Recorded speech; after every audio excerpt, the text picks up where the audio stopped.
दीपक 12 नाम का महल भया उजियार, महल भया उजियार नाम का तेज विराजा। पहली बात, भीतर कोई दिया जलाना है। उसे तुम क्या नाम देते हो फर्क नहीं पड़ता है। बुद्ध कहते हैं शून्य का दिया, और शंकर कहते हैं ब्रह्म का दिया, और मध्य युग के संत नानक, कबीर, दादू, पलटू, दरिया, वे सब कहते हैं नाम का दिया। नाम का अर्थ समझो। नाम का अर्थ होता है प्रभु स्मरण। नाम का अर्थ होता है उसकी याद, जिक्र, स्फुरति, स्मृति, स्मरण। परमात्मा भीतर विराजमान है, हम उसकी स्मृति खो गए। परमात्मा हमने नहीं खोया है। भूल के भी मत सोचना कि तुमने परमात्मा खोया है, क्योंकि परमात्मा तुम खो दोगे तो फिर श्वास भी ना ले सकोगे, श्वास ही वही ले रहा है। भूल के भी मत सोचना कि परमात्मा खोया जा सकता है, क्योंकि जो खोया जा सके वो परमात्मा नहीं है। परमात्मा तुम्हारा स्वभाव है, तुम्हारे रोम रोम में वही धड़कता है, तुम्हारे कण कण में वही जीवित है, तुम वही हो। तत्वमसि श्वेतकेतु। उद्दालक ने अपने बेटे को कहा है तू वही है श्वेतकेतु, मगर हमें याद नहीं, विस्मरण हुआ है, भूल गए। एक सम्राट का बेटा बिगड़ गया, गलत संगसांत में पड़ गया, बाप नाराज हो गया। बाप ने सिर्फ धमकी के लिए कहा कि तुझे निकाल बाहर कर दूंगा, या तो अपने को ठीक कर ले या मेरा महल छोड़ दे। सोचा नहीं था बाप ने कि लड़का महल छोड़ देगा, छोटा ही लड़का था, लेकिन लड़के ने महल छोड़ दिया। बाप का ही तो बेटा था, सम्राट का बेटा था, जिद्दी था। फिर तो बाप ने बहुत खोजा, उसका कुछ पता ना चले। वर्षों बीत गए, बाप बूढ़ा, रोते रोते उसकी आंखें धुंधिया गई। एक ही बेटा था, उसका ही ये सारा साम्राज्य था। पछताता था बहुत कि मैंने किस दुर्दिन में, किस दुर्भाग्य के क्षण में ये वचन बोल दिया कि तुझे निकाल बाहर कर दूंगा। ऐसे कोई 20 साल बीत गए और एक दिन उसने देखा कि महल के सामने एक भिखारी खड़ा है, और बाप एकदम पहचान गया। उसकी आंखों में जैसे फिर से ज्योति आ गई, ये तो उसका ही बेटा है। लेकिन 20 साल बेटा तो बिल्कुल भूल चुका कि वो सम्राट का बेटा है। 20 साल का भिकमंगापन किसको न बुला देगा। 20 साल द्वारदार, गांव गांव रोटी के टुकड़े मांगता फिरा। 20 साल का भिकमंगापन परत परत जमता गया। भूल ही गई ये बात कि कभी मैं सम्राट था। किसको याद रहेगी, बुलानी भी पड़ती है, नहीं तो भिकमंगापन बड़ा कठिन हो जाएगा, भारी हो जाएगा। सम्राट होके भीख मांगना बहुत कठिन हो जाएगा। जगह जगह दुत्कारे जाना, कुत्ते की तरह लोग व्यवहार करें, द्वार द्वार कहा जाए आगे हट जाओ। भीतर का सम्राट होगा तो तलवार निकाल लेगा। तो भीतर के सम्राट को तो धुंधला करना ही पड़ा था, उसे भूल ही जाना पड़ा था। यही उचित था, यही व्यवहारिक था कि यह बात भूल जाओ। और कैसे याद रखोगे जब 24 घंटे याद एक ही बात की दिलवाई जा रही हो चारों तरफ से कि भिकमंगे हो, लफंगे हो, आवारा हो, चोर हो, बेईमान हो। कोई द्वार पर टिकने नहीं देता, कोई वृक्ष के नीचे बैठने नहीं देता, कोई ठहरने नहीं देता। लो रोटी, आगे बढ़ जाओ, मुश्किल से रोटी मिलती है। टूटा फूटा पात्र, फटे पुराने वस्त्र, नए वस्त्र भी 20 वर्षों में नहीं खरीद पाया। दुर्गंध से भरा हुआ शरीर। भूल ही गए वे दिन सुगंध के, महल के, शान के, सुविधा के, गौरव गरिमा के। वे सब भूल गए। 20 साल की धूल इतनी जम गई दर्पण पर कि अब दर्पण में कोई प्रतिबिंब नहीं बने। तो बेटे को तो कुछ पता नहीं, वो तो ऐसे ही भीख मांगता हुआ इस गांव में भी आ गया है, जैसे और गांव में गया था। ये भी और गांव जैसा गांव है, लेकिन बाप ने देखा खिड़की से, ये तो उसका बेटा है। नाक नक्श सब पहचान में आता।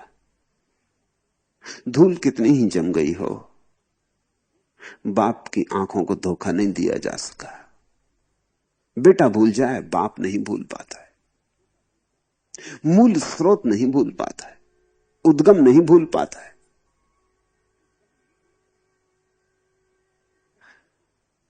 उसने अपने वजीर को बुलाया कि क्या करूं। वजीर ने कहा जरा संभल के काम करना। अगर एकदम से कहा तो ये बात इतनी बड़ी हो जाएगी कि इसे भरोसा नहीं आएगा। ये बिल्कुल भूल गया, नहीं तो इस द्वार पे आता ही नहीं। इसे याद नहीं है ये भीख मांगने खड़ा है। थोड़े सोच समझ के कदम उठाना। अगर एकदम से कहा कि तू मेरा बेटा है तो ये भरोसा नहीं करेगा, ये तुम पर संदेह करेगा। थोड़े धीरे धीरे कदम क्रमशः। तो बाप ने पूछा क्या किया जाए, तो उसने कहा ऐसा करो कि उसे बुलाओ। उसे बुलाने की कोशिश की तो वो भागने लगा। उसे महल के भीतर बुलाया तो वो महल के बाहर भागने लगा। नौकर उसके पीछे दौड़ाए तो उसने कहा कि ना भाई, मुझे भीतर नहीं जाना, मैं गरीब आदमी, मुझे छोड़ो। मैं गलती हो गई कि महल पे आ गया, राजा के दरबार में आ गया। मैं दूसरी जगह मैं तो भीख मांगता हूं, मुझे भीतर जाने की कोई जरूरत नहीं। वो तो बहुत डरा, सजा मिले कि कारागृह में डाल दिया जाए कि पता नहीं क्या अड़चन आ जाए। लेकिन नौकरों ने समझाया कि मालिक तुम्हें नौकरी देना चाहता है, उसे दया आ गई तो वो आया। लेकिन वो महल के भीतर कदम न रखता था। वो महल के बाहर ही झाड़ू बुहारी लगाने का उसे काम दे दिया गया।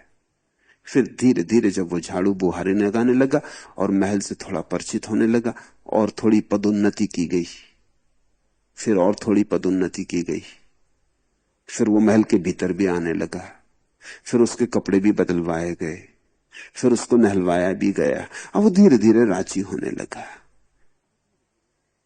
ऐसे बढ़ते बढ़ते वर्षों में उसे वजीर के पद पर लाया गया। और जब वो वजीर के पद पर आ गया तब सम्राट ने एक दिन बुलाकर उसे कहा कि तू मेरा बेटा है। तब वो राजी हो गया, तब उसे भरोसा आ गया। इतनी सीढ़ियां चढ़नी पड़ी। ये बात पहले दिन ही कही जा सकती थी।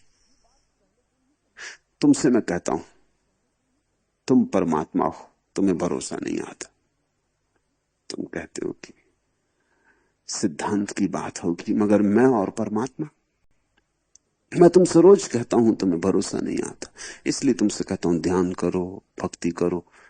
चलो झाड़ा बुहारी से शुरू करो। ऐसे तो अभी हो सकती है बात, मगर तुम राजी नहीं। ऐसे तो एक क्षण खोने की जरूरत नहीं। ऐसे तो क्रमिक विकास की कोई आवश्यकता नहीं, एक छलांग में हो सकती। मगर तुम्हें भरोसा नहीं आता तो मैं कहता हूं चलो झाड़ी बुहारी लगाओ। फिर धीरे धीरे पदोन्नति होगी, फिर धीरे धीरे धीरे धीरे बढ़ना। फिर एक दिन जब आखिरी घड़ी आ जाएगी, वजीर की जगह आ जाओगे। जब समाधि की थोड़ी सी झलक पास आने लगेगी, ध्यान की स्फुरना होने लगेगी, तब यही बात एक क्षण में तुम स्वीकार कर लोगे। तब इस बात में श्रद्धा आ जाएगी। नाम का अर्थ होता है स्मृति। स्मृति का अर्थ होता है कि हमें याद था कभी, फिर हम भूल गए। हर बच्चा परमात्मा की स्मृति से भरा होता, लेकिन उसे स्मृति होती है ऐसा कहना भी ठीक नहीं, क्योंकि अभी विस्मृति ही नहीं हुई तो स्मृति कैसे होगी। इस जटिलता को थोड़ा समझना। बेटा शांत होते, छोटा बच्चा है तुम्हारा बेटा है या बेटी है, शांत है, मगर उसकी शांति अभी बड़ी अचेतन शांति है, क्योंकि अशांति उसने जानी नहीं। अशांति को जाने बिना शांति की परिभाषा नहीं बनती। जिसने अंधेरा नहीं जाना, उसके प्रकाश के जानने का बहुत ज्यादा प्रमाण नहीं। अंधेरे को जानेगा तो प्रकाश की परिभाषा उठेगी। ये बड़ी बेबूझ पहेली है, लेकिन जीवन की अनिवार्य पहेलियों में से एक है। समझ लो तो काम पड़ सकती। यहां भटके बिना कोई परमात्मा तक पहुंच ही नहीं सकता। परमात्मा में तो हम होते ही हैं, लेकिन भटक के पहुंचते। भटकना होता है पहुंचने के लिए। जैसे मछली सागर में पैदा होती तो सागर में ही जीती है, उसे पता ही नहीं होता सागर कहां है।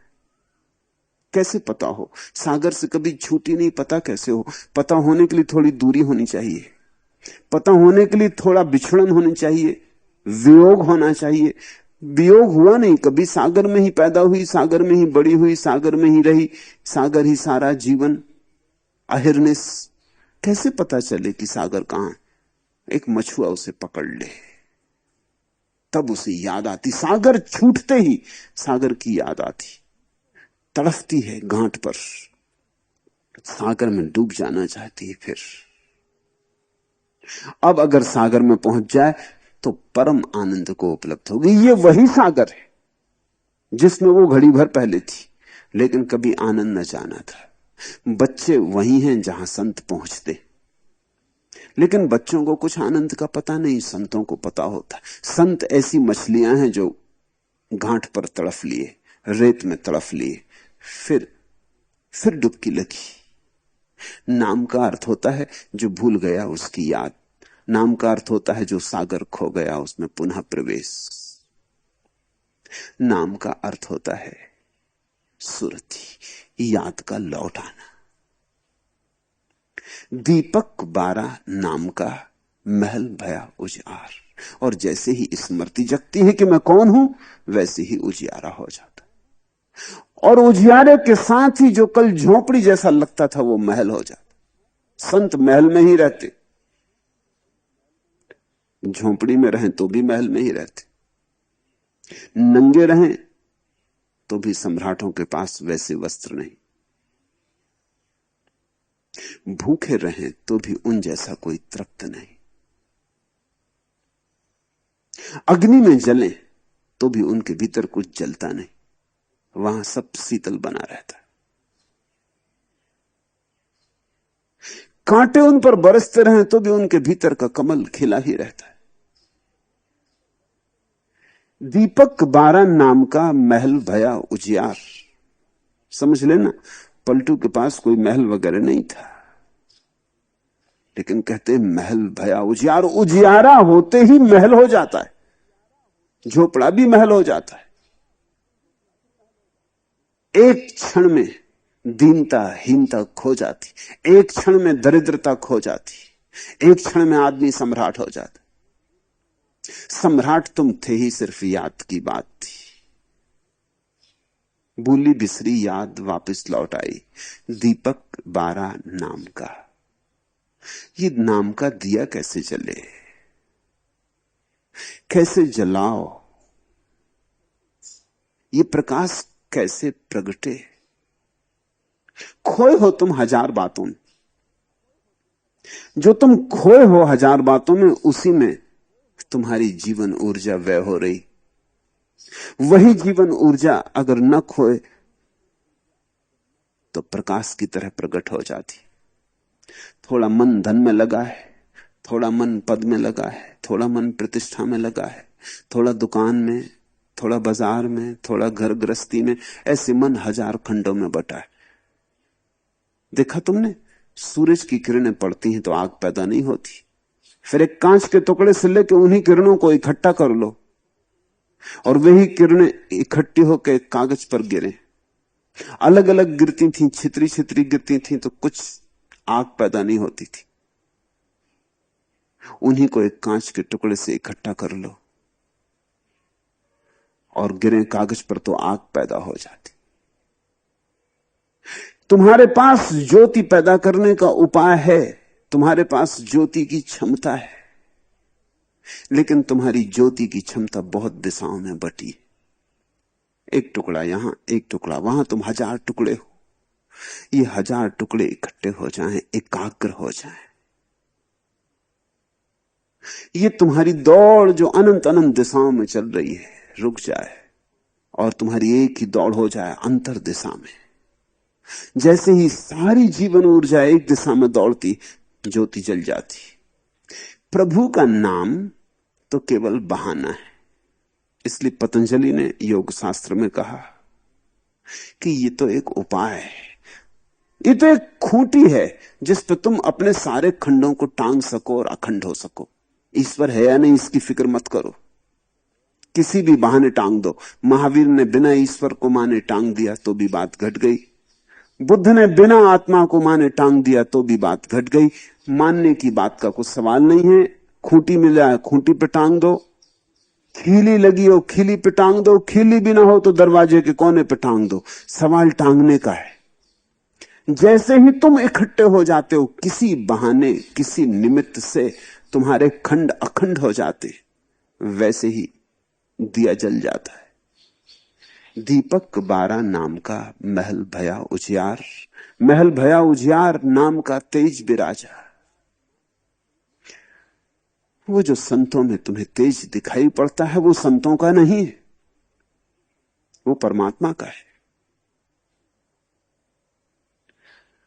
वो उनका नहीं है, वे तो मिट गए, इसीलिए है। वे तो जगह खाली कर गए, वे तो अब कहीं भी नहीं है। संत का अर्थ होता है व्यक्ति का अभाव हो गया, अहंकार गया, खाली बांस की पोंगरी रह गई। अब भीतर कुछ भी नहीं है, खालीपन है। उसी खालीपन से परमात्मा के स्वर प्रकट होते। महल भया उजियार नाम का तेज विराजा। इसलिए कोई संत पुरुष ऐसा नहीं कहेंगे कि ये मेरा तेज है, ये परमात्मा का तेज है। और अगर कभी कोई कहेगा मेरा तेज है, तो मेरे से वो परमात्मा ही बोल रहा है, संत नहीं बोल रहा है। अगर कृष्ण ने कहा कि मामेकम शरणम व्रज, आजा मेरी शरण, तो वो जिस मैं की बात कर रहे हैं वो कृष्ण का मैं नहीं है, वो परमात्मा का मैं है। जब जीसस ने कहा मैं ही हूं मार्ग, मैं ही हूं द्वार, मैं ही हूं सत्य, तो ये जीसस का मैं नहीं है। जीसस का मैं तो इतनी हिम्मत कहां कर सकेगा, कोई मैं इतनी हिम्मत नहीं कर सकता। मैं तो बड़ी कमजोर चीज है, झूठी चीज है, इतनी हिम्मत हो भी कैसे सकती। ये तो परमात्मा ही बोला। इसलिए हम कहते हैं वेद के जो वचन उतरे वो परमात्मा से उतरे, ऋषि तो केवल मार्ग बने, वचन अपोर से। गीता कृष्ण से उतरी, कही तो परमात्मा ने, और बाइबल के अपूर्व वचन जीसस से आए। ये बांसुरियां अलग अलग हैं, लेकिन जिसने गीत गाया है वो एक ही है। बांसुरी अलग अलग हैं, इसलिए स्वर भेद भी हो गया है। बांसुरियां अलग अलग हैं तो बांसुरियों के ढंग अलग अलग हैं, भाषा अलग अलग है, शैली अलग अलग है। मगर जो झांकेगा इस बांसुरी के खालीपन के पार, खोजेगा ओंठ, खोजेगा किसके प्राण संगीतबद्ध होकर बह रहे हैं, तो एक को ही पाएगा। महल भया उजियार नाम का तेज विराजा। तो पलटू कहते हैं अब मैं तो रहा नहीं, और ये मैं जब तक था तब तक तो ये झोपड़ा था, मेरे कारण झोपड़ा था। मैं जब तक था तब तक दीन था, दुखी था, दरिद्र था, मेरे कारण दुख था, दीनता थी, दरिद्रता थी। इधर मैं गया, इधर झोपड़ा महल हो गया, और अब जो तेज विराजा है, क्षमा करना मेरा नहीं, वो तो उसकी याद का तेज विराजा। और ऐसा तेज तुम में भी विराज सकता है, क्योंकि तुम भी उससे इतने ही जुड़े हो। ये फूल तुम में भी खिल सकते हैं, क्योंकि तुम परमात्मा की पृथ्वी से उसी तरह संयुक्त हो जैसे पलटू का वृक्ष संयुक्त है, या कि बुद्ध का, या कि नानक का, या कि कबीर का, या कि मोहम्मद का। तुम्हें याद भूल गई है अपनी जड़ों की, बस इतना ही भेद। पलटू को याद आ गई अपनी जड़ों की। शब्द किया प्रकाश, मानसर ऊपर छाजा। सुनते हो यह अपूर्व वचन, शब्द किया प्रकाश। वह बोला और प्रकाश हो गया है। लेकिन वह बोलता तभी है जब तुम नहीं बोलते। एक ही शर्त पूरी करनी है कि तुम न बोलो तो प्रभु बोले, दोनों साथ नहीं बोल सकते। आदमी और परमात्मा के बीच कभी डायलॉग नहीं होता। आदमी बोलता है, परमात्मा चुप रहता। ठीक ही है, जब आदमी बोल रहा है तो परमात्मा सुनता है, जब आदमी चुप होता है तो परमात्मा बोलता है। इसलिए तुम अपनी प्रार्थनाओं में बहुत बोलना मत। तुम बोले तो परमात्मा को तुम कभी ना सुन पाओगे, और तुम बोले तो बोलोगे भी क्या, तुम अपने उसी कूड़े करकट को दोहराते रहोगे। तुम अंधेरे के साथ ही खेल और रास रचाते रहोगे। शब्द किया प्रकाश। प्रभु जब बोलता है, जब उसका नाद होता है, तब प्रकाश होता है। तो अब ये समझना, सारे संतों ने शब्द पर जोर दिया है और सारे संतों ने निशब्द पर जोर दिया है। तो कभी कभी उलझन होती है सोचने विचारने वाले को कि मामला क्या है। कभी निशब्द पर जोर देते, कभी शब्द पर। शब्द परमात्मा का, निशब्द तुम्हारा। इतना ख्याल रहे तो फिर अड़चन ना आएगी। दो अलग तलों की बात हो रही। तुम चुप हो जाओ, तुम निशब्द हो जाओ, तुम बोलो ही मत, तुम्हारे भीतर मौन हो, तुम मुनि हो जाओ। घड़ी दो घड़ी भी अगर दिन में तुम मौन में उतर जाओ तो वहीं से तुम पाओगे शब्द किया प्रकाश। उसका स्वर, उसकी स्वर लहरी बहने लगती। धीमा स्वर है वह। तुम्हारा बाजार का कोलाहल अगर जारी रहा तो सुनाई ना पड़ेगा। अति सूक्ष्म है स्वर वह। तुम्हारी स्थूल बकवास जारी रही तो वो कहीं भी खो जाएगा। शब्द किया प्रकाश मानसर ऊपर छाजा। और जैसे मानसरोवर पर कमल खिलते ना, ऐसे जब तुम्हारे भीतर निशब्द का मानसरोवर होगा, निशब्द की शांति, शून्य होगा, लहर भी ना उठती होगी तुम्हारे मानसरोवर पर, तब उसके शब्द उतरते हैं और कमल बन जाते। इसलिए कहता हूं ये बड़ा प्यारा वचन है। शब्द किया प्रकाश मानसर ऊपर छाजा। मेरा मानसरोवर है, कमल उसके खिले। मैं तो सिर्फ चुप हो गया, तरंगहीन, निस्तब्ध हो गया। कमल उसके खिले, कमल उसके हैं, सुगंध उसकी है। मैंने तो सिर्फ जगह दी है, मैंने तो सिर्फ मार्ग साफ कर दिया। मैं बीच में नहीं खड़ा हुआ हूं, मैं अटकाया नहीं हूं उसे। बस इतनी ही मेरी कुशलता है कि मैं हट गया हूं, कि मैं द्वार पर अटक के खड़ा नहीं हूं। झरना तो उसका है, मैं चट्टान नहीं बना हूं बस।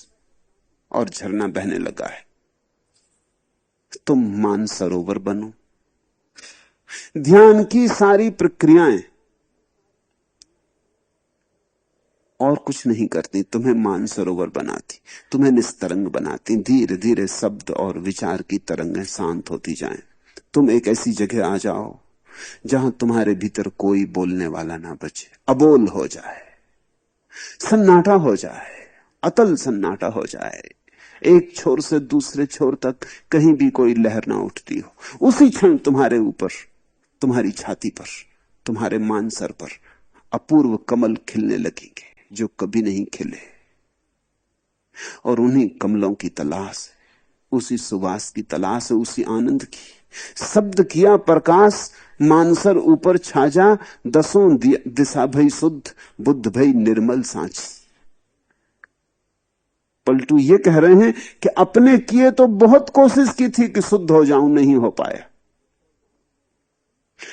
अपने किए तो कितनी चेष्टा की थी कि बुराई मिट जाए, चोरी मिटे, लोभ मिटे, मान मत्सर मिटे।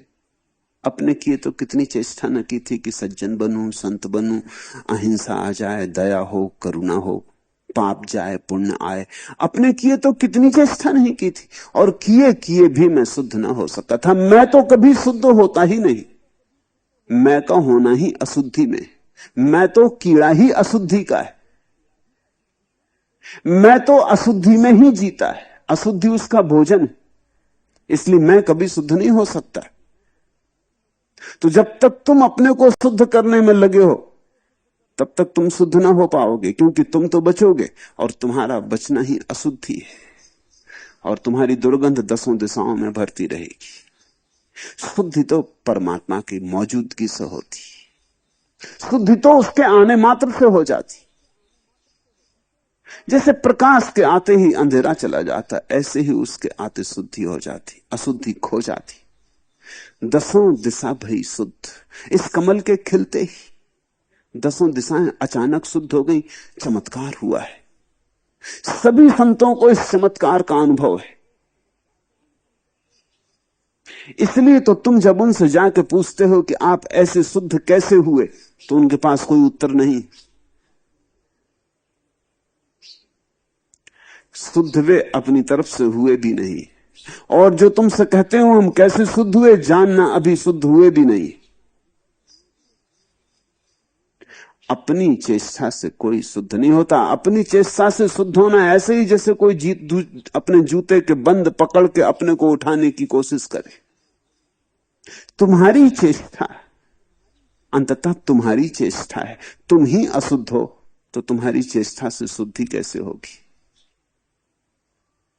यह असंभव है, यह नहीं हो सकता, इसके होने का कोई उपाय नहीं।